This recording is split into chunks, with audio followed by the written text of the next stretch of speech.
Welcome to the Shakaama Live Show with your host, Shakaama, and Anubis, my dog. He's a German Shepherd, Wolf, Akita, Chow, I don't know he has purple on his tongue, in spots, so we don't know what he is exactly. Please watch the whole video. I'm particularly proud of it. And thumbs up, subscribe, do your due. This one is called Teacher Bullies Conservative High School Kids in Front of Class.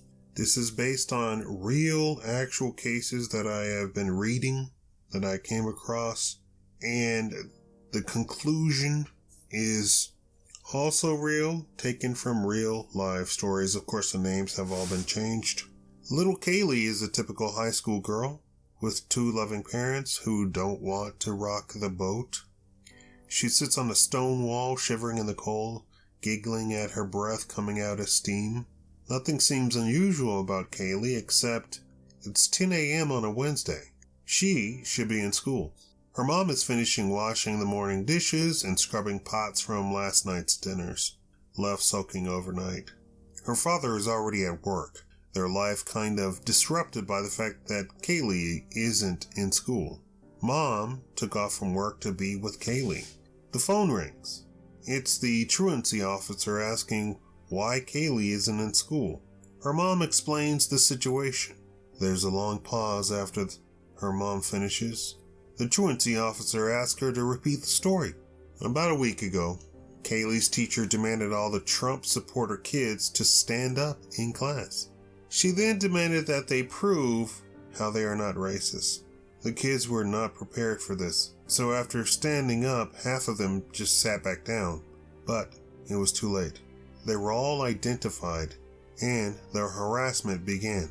First, the teacher berated the kids even further, and then, when the class disrupted into calling them names, the teacher cheered the other students on. Later on, news spread about what happened. But there were no two sides to the story. Kids from other classes openly harassed all the kids who had been identified. One kid got beaten up, and it was then that Kaylee's parents tried to get some intervention from teachers and administrators. Nothing was done, and Kaylee came home each day with even more news of the teacher further harassing them in class. A letter was sent to the board with a request their daughter's name remain anonymous throughout the complaint. That was last week. Today, Kaylee is at home. Her mom came downstairs and announced she already arranged to take time off from work.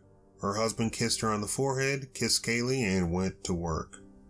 So, there her mom stands with soapy hands finishing the story a second time to the truancy officer.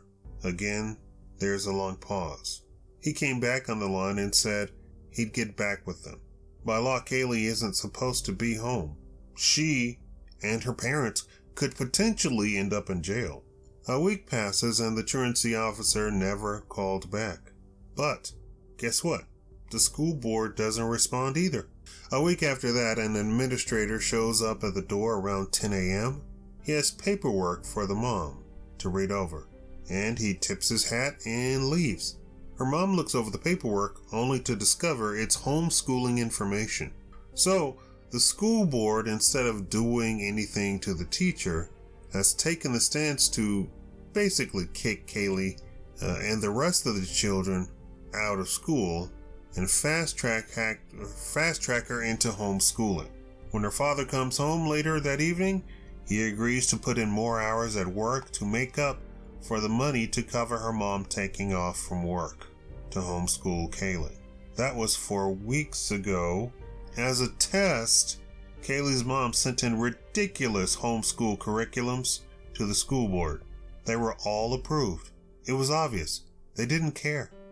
The next morning, her mom comes downstairs and announces she's pregnant. This couldn't have come at a better time. Kaylee's mom created an accelerated program to get her to graduate within a year, not 3 more years, as she would have been required.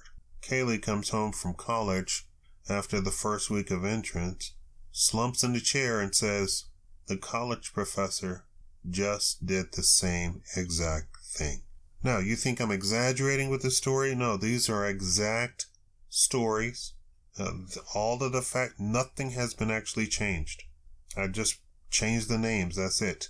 And in fact, this story isn't just one story.